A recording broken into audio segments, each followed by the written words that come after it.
One night in 1973, the two young McDaniel children of Enfield, Illinois, claimed to see a weird creature lurking in their yard and trying to get in the house. But Father Henry McDaniel chalked their creepy story up to the active imagination of childhood. However, he changed his mind later that night.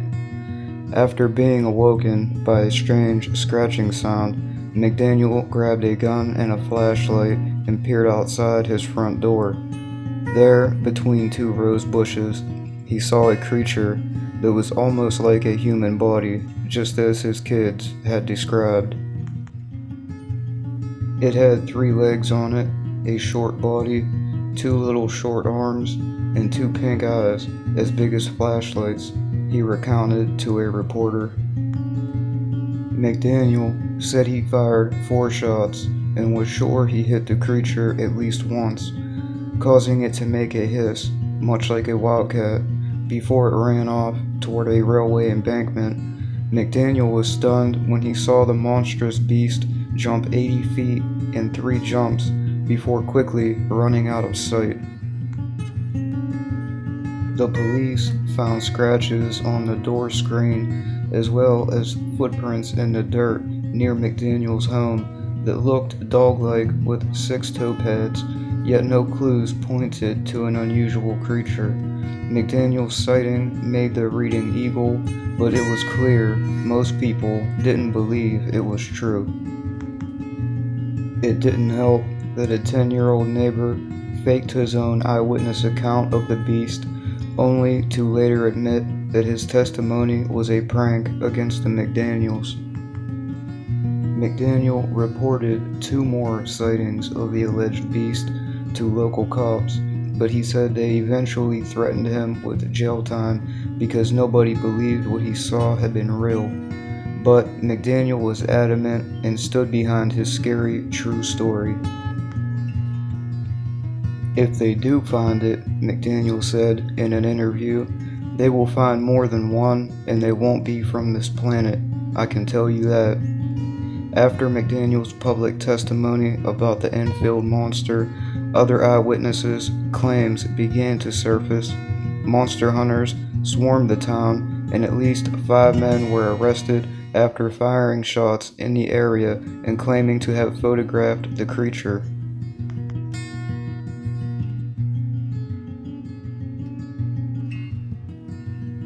The term "saved by the bell" is an idiom commonly used to describe people who escaped difficult situations thanks to a last-minute solution. But the lighthearted phrase actually may have a true scary story behind it, related to a medical condition known as catalepsy. Catalepsy is a medical condition in which a patient endures an uncontrolled state of muscle rigidity and unresponsiveness. The condition is often linked to episodes of catatonia. Although the disease is widely understood now, in the past it caused sufferers to be mistakenly buried alive. After newspapers reported on these tragic endings, writers like Edgar Allan Poe built similar incidents in his own creepy stories. The frequency of catalepsy patients being mistaken for dead people led to a string of quick-fix solutions by doctors and gravekeepers, though many of these ideas created new horrors of their own. One well-intentioned yet morbid solution was the creation of waiting mortuaries. In these hospitals for the dead, the bodies of suddenly catatonic patients were kept under observation for a few days to make sure they were actually dead. Waiting mortuaries were well stocked with food, wine, and cigars in the event that the patient woke up. Another more gruesome solution to avoid burying those who were still alive was to perform examinations to test the deadness of the patient. People thought to be dead had their fingers hacked off or endured smoke being literally blown up their butt. The assumption was that if the person didn't wake up, then that meant they were unequivocally dead. Otherwise, the procedure was used to revive those who were on the edge of death via tobacco's supposed restorative properties. But there was one problem with such testing. Catalepsy prevents patients from feeling pain during their catatonic state, so employing extreme measures proved to be an ineffective method of confirming whether a person was dead or alive. True scary stories of being buried alive also spawned the creation of safety coffins. In 18th and 19th century Europe, especially Victorian England, enough people were being mistakenly buried alive that coffin makers came up with a number of solutions.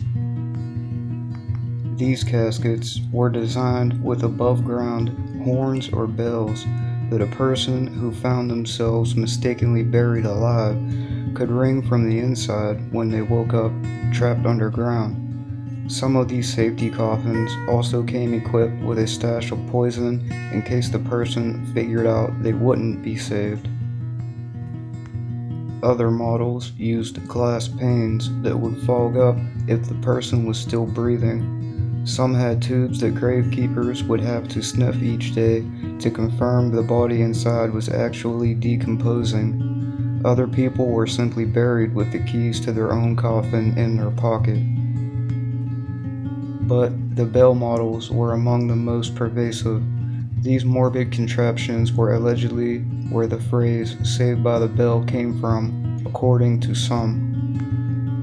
It's unclear whether safety coffins did any good to reduce the number of people who were accidentally buried alive, but the thought of being trapped with no escape for eternity is enough to send a chill down your spine.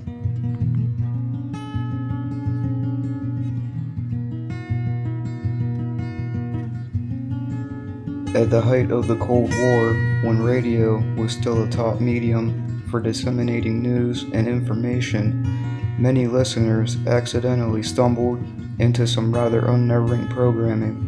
These creepy broadcasts would typically begin with a strange melody or several beeps and were followed by the voice of a woman or child reciting seemingly random numbers. These transmissions played routinely and lasted for several minutes on frequencies that listeners dubbed numbers stations. The discovery of these strange numbers stations quickly gained attention among those who were unfortunate to find themselves listening to these mysterious broadcasts. The phenomenon also spawned a fringe group of radio listeners dedicated to solving the mystery of who was sending these broadcasts and why. Each number station they discovered was given a name depending on the nature of its broadcast. Among the most well-known were the Nancy Adams Susan, the Gong Station, and the Lincolnshire Poacher. They were all uniquely bizarre in their own way, spurring a number of creepy stories about who could possibly be behind them. It wasn't until the 1980s that amateur detectives tracking these number stations hypothesized that the mysterious broadcasts were actually coded messages used in espionage operations across the globe. The idea has been supported by figures like Rupert Allison, an author who specializes in espionage and writes under the pen name Nigel West. Nobody has found a more convenient and expedient way of communicating with an agent, Allison said. Their sole purpose is for intelligence agencies to communicate with their agents in denied areas, a territory where it is difficult to use consensual forms of communication. Remarkably, these short waves of alleged coded messages can still be found on the radio today, so long as one is diligent enough to search for them. Espionage tactics may seem like the most plausible explanation for these ghostly signals, but the true intent of some of these numbers stations have never been cracked. One station, known as the Buzzer, has been sending out mysterious broadcasts since the Cold War. It features two buzzes at the top of every hour, followed by a monotonous drone between every 21st and 34th minute during daylight hours. A voice follows, reading a string of numbers, words, or names in Russian, like Anna, Nikolai, Ivan, Tatiana, Roman. It was initially believed that the broadcast was set up by the Soviet authorities, but after the collapse of the Soviet Union, the strange radio broadcast only became more active. To this day, nobody knows who started it, what it's about, or why it continues. The true scary story of the numbers stations goes on.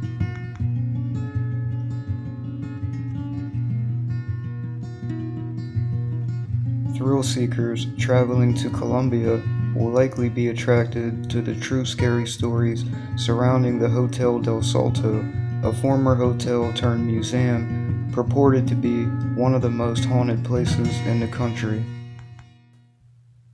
Hotel del Salto, which translates literally to Hotel of the Leap, has allegedly been haunted since it was first constructed as a mansion in 1923.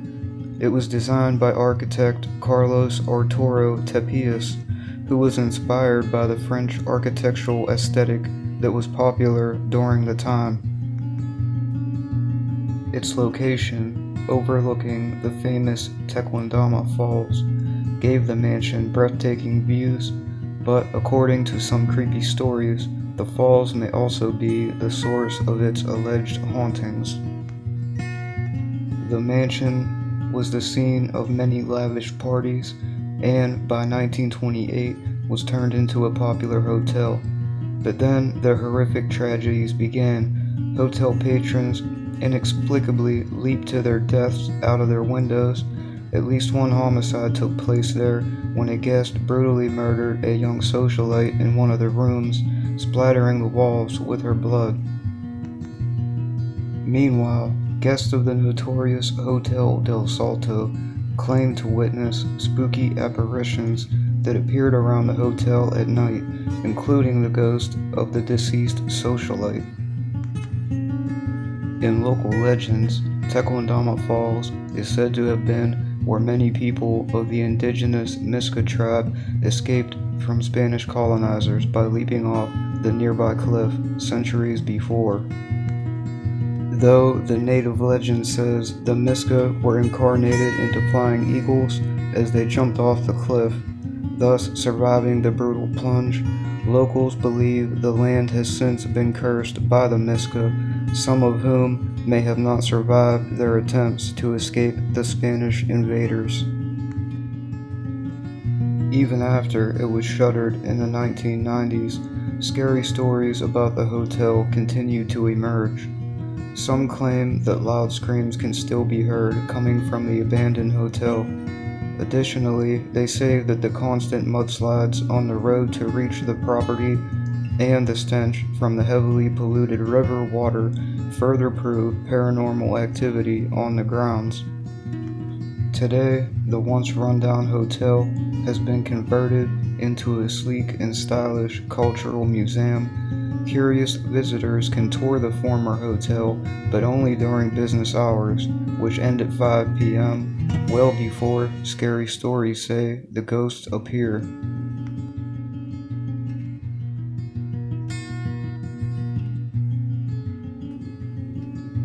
If there's anything more effective than physical weapons to defeat enemy soldiers in a war, it's psychological terror.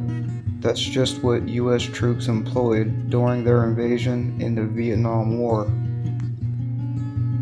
In Vietnamese culture, giving a proper burial to a loved one in their birthplace ensures their contentment in the afterlife. If not, it's believed the deceased soul will wander aimlessly as it tries to find its way home.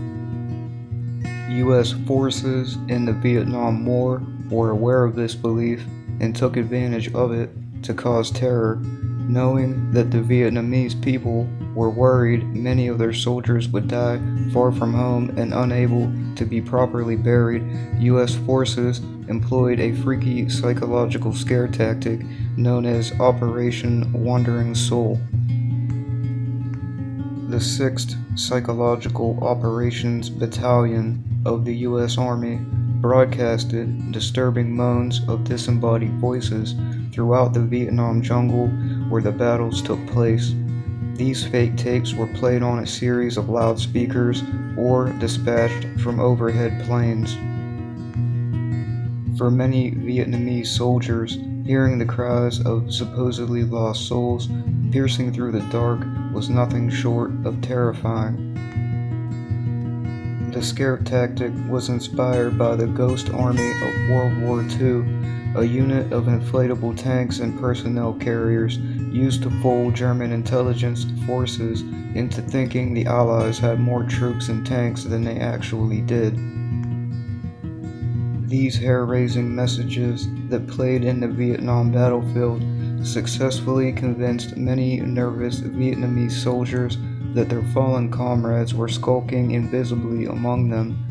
Many of the fake ghost messages recorded were created with the help of South Vietnamese allies and voiced pleas to the soldiers to give up the fight. My friends, I have come back to let you know that I am dead. I am dead. Don't end up like me. Go home, friend, before it's too late. The tapes were convincing enough to send hundreds of men fleeing from the mountains. Of course, not all Vietnamese soldiers fell for this spooky psychological operation. But even in the midst of war, it still struck a chord. The soldiers who remained fired in the direction of the eerie voices, reminding them of the very real possibility of death that awaited them if defeated.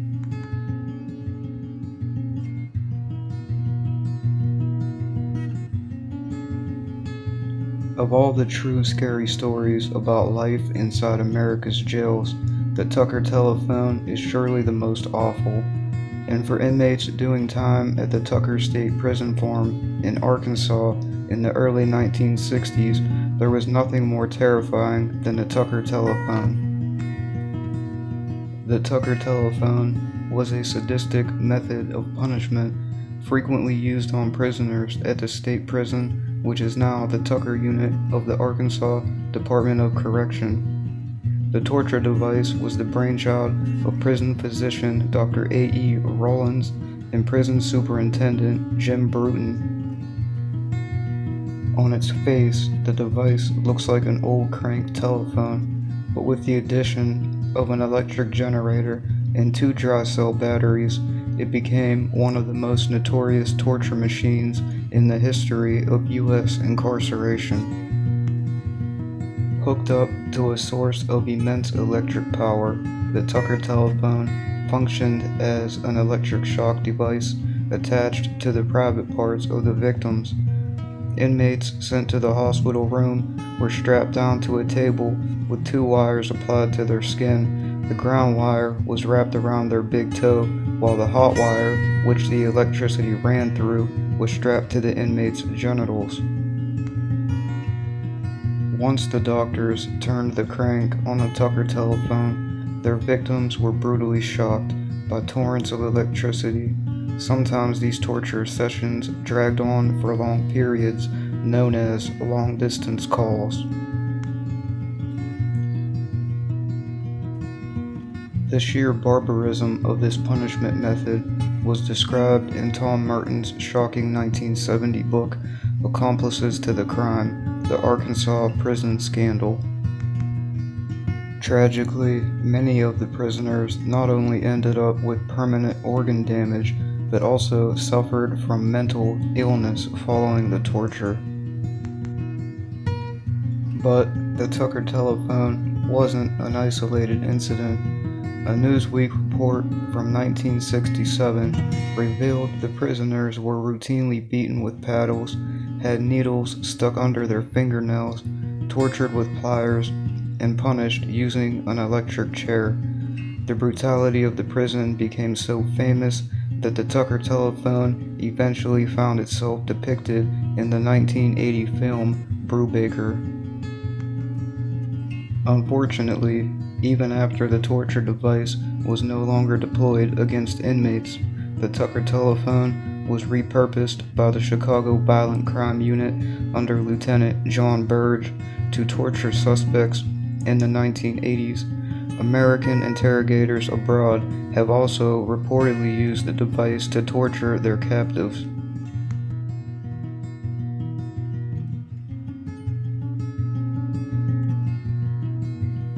Some superstitions hold that certain numbers are bad luck.